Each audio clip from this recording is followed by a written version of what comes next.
E eu já quero começar te perguntando o seguinte: você sempre foi meio que estrategista do movimento. Você sempre ficou nos bastidores. A gente tem alguns nomes que ganharam destaque, o Kim Kataguiri, o Arthur Duval. Por que nesse momento você se coloca à disposição para disputar essas eleições? Como é que foi esse movimento, dentro do movimento, que teve a escolha do seu nome? Prazer te receber aqui, ótima tarde. Olha, é um prazer, uma honra estar aqui. Minha primeira aparição, inclusive, de pé numa televisão, vai ser bem legal. O que eu posso colocar acho que pra você ser um líder de verdade, você tem que servir pra depois ser servido. No sentido de que eu trabalhei pra todo mundo no time, sempre tive nos bastidores, sempre foi aquele cara que carregava piano, sempre sofria as dores do grupo. E aí as pessoas perceberam que eu era uma liderança boa, a ponto de eu poder presidir o partido político. Eu liderei a montagem do partido político ao redor do Brasil, foram mais de 2.000 jovens coletando assinaturas em todo o país. O Bolsonaro tentou montar um partido e não conseguiu. Então, eu fui muito organizado, eu sou uma pessoa que é muito disciplinada, eu acredito muito em trabalhar, trabalho, minha vida é toda devotada ao trabalho, eu não tenho nem vida pessoal. Então eu acredito muito no que eu faço e o grupo falou, olha, o Renan gosta de se sacrificar, eu já venho enfrentando o crime organizado, meu discurso sobre isso é muito duro, e aí todo mundo falou também, Renan, como sua vida está em risco por conta disso, a melhor maneira de enfrentar ameaças de morte é você se expor mais ainda. Quanto mais exposto, em certa medida, mais protegido você tá. Se eu ficar só nos bastidores também enfrentando, é mais fácil também para alguma maldade acontecer. Então, vamos defender o que é certo e vamos defender no meio da rua. Você falou desse combate ao crime organizado, você tem falado muito disso, e você fala inclusive da pena de morte, você fala de algumas questões que a Constituição brasileira não permite, mas você fala de endurecer realmente esse combate ao crime. Como fazer isso, Renan? Vamos lá, a Constituição brasileira, como toda Constituição, ela tem que defender a vontade do povo. A Constituição, no fundo, é uma carta que representa a visão do povo. E a Constituição hoje do Brasil, ela é inimiga do Brasil. Uma Constituição, em grande medida, que defende, por exemplo, a manutenção de um sistema de leis que ajudam o bandido e não ajudam as pessoas. De fato, a Constituição brasileira não permite, com a forma que ela tem hoje, pena de morte. Mas eu acho que nós temos que discutir no Brasil o endurecimento de penas. Você fala até de prisão perpétua, né? Prisão perpétua. Uma pessoa, a gente teve um caso recentemente daquela moça que foi alvo de um estupro bárbaro por parte de uma série de rapazes. Ora, o que nós vamos fazer? Nós vamos recuperar os rapazes que fazem isso? Houve um cara que abusou sexualmente de uma senhora de 82 anos e depois matou ela a pauladas. Ele já havia abusado sexualmente, inclusive, da mãe dele anteriormente. O que nós vamos fazer? Há recuperação para uma pessoa dessas? Para mim é muito claro que não há. Só que os políticos em Brasília têm medo de discutir isso. Até porque se você aumenta a pena para um bandido que comete um crime violento, você também vai aumentar a pena para o bandido do colarinho branco, ou que participa de escândalo do Banco Master. E aí eles não aumentam a pena para nada. Aí a pessoa fica no meio da rua hoje, com medo de ser assaltada, com um bandido que põe uma arma na cabeça dela, ou com medo de ser assaltada em Brasília por um político que não põe arma na cabeça dela, mas que tira o dinheiro da conta dela com imposto e gasta com farra, como a gente viu agora nesse escândalo desse Banco Master. Então nós precisamos de uma liderança que aumente penas. Acho que todo mundo no Brasil concorda. Se você não aumentar a pena, você não consegue mudar, vamos dizer, o destino das pessoas, porque hoje no Brasil, cometer crime compensa. Todo tipo de crime. Você chegou a dizer em algumas entrevistas que para você o bolsonarismo morreu. Uma declaração como essa te afasta desse pessoal da direita? Você acredita que não? Eu queria que você explicasse essa sua declaração e quem é que você pretende atingir, quem é que você pretende conquistar nessa campanha? Eu pretendo falar a verdade pra todo mundo. Tem muita gente que puxa o saco do velho, do Bolsonaro pai que tá doente, mas não liga pra ele enquanto ele tá passando as enfermidades dele. Eu fui adversário político dele quando ele cometeu os erros dele. Quando o Bolsonaro acabou com a Lava Jato, ou tentou salvar o filho dele, o Flávio, que tá envolvido no escândalo da rachadinha, eu fui contra. Um monte de gente ficou puxando o saco, os famosos babões de político. Eu não sou babão de político. Então se o Bolsonaro errar, eu vou falar. Se o Lula errar, eu vou falar. Essa é a minha função como homem público. Eu posso fingir. Se as pessoas quiserem que eu finja que eu gosto do Bolsonaro, eu não vou conseguir ser esse cara. Porque tem um monte de gente que se elege só fingindo. Então, lá tem até, por exemplo, na Alesp, a Assembleia Legislativa de São Paulo, tem uma moça que é uma deputada que chama Fabiana Bolsonaro. Ela não é parente do Bolsonaro, mas ela bota sobrenome Bolsonaro só pra levar os votos. Pô, eu não tenho coragem de fazer isso. Eu acho isso falta de respeito.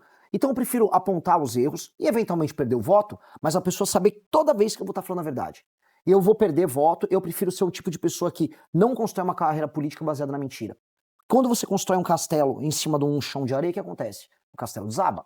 É igual construir uma carreira política baseada na mentira. Então eu vou criticar o Bolsonaro, eu vou criticar o Lula todas as vezes que for necessário. O MBL ele se criou, ele se solidificou e agora o Missão junto aos jovens. Então você tem um público muito forte aí até uns 30, 35 anos. Você acredita que essa próxima campanha, ela vai focar muito no digital? Ela vai ter o aspecto digital, as redes sociais, isso vai ter um papel fundamental, mais do que teve na última campanha? Com certeza, e cada vez mais ao longo dos próximos anos. Mas eu também não acredito que, por exemplo, a rádio e a televisão vão deixar de ser importante. Até porque quando uma pessoa faz um conteúdo para rede social, ela está falando sozinha. Ela não está sendo questionada. Igual você é um jornalista, você está me questionando, fazendo perguntas, perguntas difíceis. E o cara que está só no digital, ele foge um pouco disso. Então tem os famosos heróis, né, solitários da telinha, que falam coisas corajosas, mas nunca são confrontados com a realidade. Então você tem que usar as redes sociais, e é importante, uma ferramenta que permite que todo mundo conheça novas figuras. Muita gente está me conhecendo pelas redes sociais, mas você também tem que ter a imprensa, especialmente televisiva e rádio, para ser visto e confrontado. Vou te fazer uma pergunta, fique à vontade, se você preferir não responder, mas quem você acredita que serão os seus adversários? Obviamente que o presidente Luiz Inácio Lula da Silva é candidatíssimo à reeleição. Existe a indicação de Jair Bolsonaro para o filho Flávio Bolsonaro. Existem correntes que defendem aí Ronaldo Caiado, Ratinho Júnior, vários outros como candidatos. Quem você acredita que entra nessa disputa? Quem você acredita que serão os adversários de peso nessa eleição? Vamos lá. Haverá o Lula. E se o Lula começar a cair muito nas pesquisas, vocês vão ver o Taxade, o senhor Haddad, já taxando todo mundo e preparando a campanha dele. Tanto que ele já se licenciou dizendo que será candidato ao governo. Mas, na verdade, ele está no banco de reservas, aguardando acontecer alguma coisa com o Lula. Flávio Bolsonaro é outro candidato, é o candidato da família Bolsonaro. Ele não tem nenhuma proposta, ele só fica falando, salva meu pai. Se perguntar para ele de segurança, educação, se perguntar para ele do Alexandre de Moraes, ele vai fingir qualquer outro assunto. Você tem o PSD do Kassab, que tem o Ratinho, o Caiado e o Eduardo Leite. O Ratinho será candidato até julho deles, os outros não serão candidatos a nada. Eu digo até julho, que em julho aí o Kassab ele vai fazer o que ele sempre faz, que é não ter nenhum candidato. Ele vai tirar a candidatura O do Ratinho. Kassab hoje é o grande líder do Centrão. Exato. E, por último, você tem o Zema, que é do Partido Novo, governador de Minas, e ele tá louco para ser vice do Flávio. E já ele se acerta, ele vai ser vice do Flávio Bolsonaro. Então concorrerá provavelmente Lula, eu, Flávio Bolsonaro. Você falou de Alexandre de Moraes agora, eu vi que uma das suas propostas prevê impeachment de ministros do Supremo Tribunal Federal, do STJ, do STF. Você entende que, com base nos últimos escândalos, em tudo que está acontecendo, é hora de tirar um pouco dos poderes do Poder Judiciário, se é que eu posso dizer assim? Você acha que esse poder precisa ser regulado? Acho porque eles... Não é que eu tô tirando o poder deles, eles que ganharam um poder que eles nunca deviam ter. Por exemplo, o ministro do Supremo, ele é o cara, é o juiz dos juízes. Ele tem que cuidar só da Constituição. Nos Estados Unidos, a Suprema Corte recebe 50 ações por ano, só sobre a Constituição americana. A brasileira, chuta quantas? Não tenho ideia. 8 mil. 8 mil? 8 mil. Nada tem a ver com Constituição. É basicamente ações de empresas. Essas empresas vão fazer lobby com os ministros. Sabe o que é permitido no Brasil? Um parente de um ministro montar um escritório de advocacia e advogar na Suprema Corte. Todo mundo acharia, as pessoas que estão assistindo aqui, falam, não, isso é impossível, isso deveria ser proibido. Deveria, mas não é. Eu vou proibir isso. Outra coisa que tem que ser proibida. No Brasil tem uma coisa no STF que chama decisão monocrática. É uma palavra complicada. Decisão monocrática é o seguinte, um juiz vai lá e ele sozinho toma uma decisão.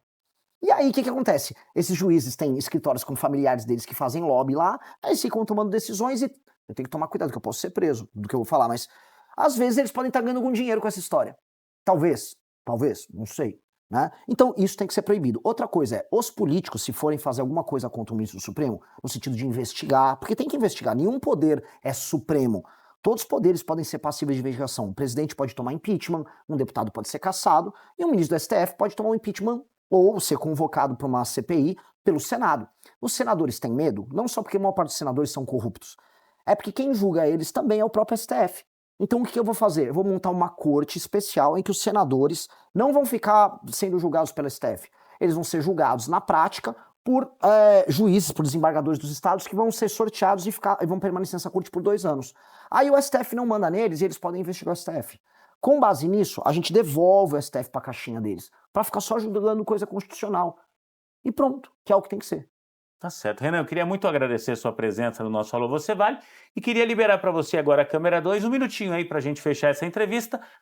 Acho que muita gente pôde te conhecer agora e fique à vontade para se apresentar, para falar com o povo de mais de 40 cidades da nossa região que está nos vendo no Vale do Paraíba, na Serra e no Litoral Norte. Olha, primeiro eu gostaria de agradecer demais a todos vocês por terem nos assistido. A gente está trazendo um tipo de proposta completamente nova para o Brasil, tá? Se você anda, você sai da tua casa e você eventualmente tem medo de ser assaltado, você tem que esconder seu celular, você põe isso filme no teu carro, teu prédio que você mora, tua casa precisa ter um muro, você precisa botar uma cerca elétrica em cima do muro, entenda, você é um prisioneiro em vida. E você, antes de tudo, tem que pagar impostos caríssimos para continuar sendo prisioneiro. Nenhum cara que vai pra cadeia tem que pagar imposto para ficar preso na cadeia, mas você é pior do que um passarinho. Há uma vida diferente, o mundo pode ser melhor, a tua vida pode ser muito melhor do que ela realmente é. O futuro pode ser glorioso para você e pelos seus filhos. Tome as decisões políticas que vão impactar a tua vida e não apenas porque você acha um sujeito simpático. Eu não sou simpático, eu não tô na política para fazer amigos, eu tô na política para fazer inimigos. Eu preciso enfrentar quem precisa ser enfrentado. Quem é muito simpático e que vai fazer você ficar feliz, em geral tá com a mão na tua carteira. Eu não quero a tua carteira, eu quero o teu sonho de um Brasil melhor. Me conhece, meu nome é Renan Santos, MBL em todas as redes sociais. Me acompanhe se você gostou. Renan, obrigado pela sua participação. Se inscreva no canal, deixe o like e compartilhe para espalharmos ainda mais a missão.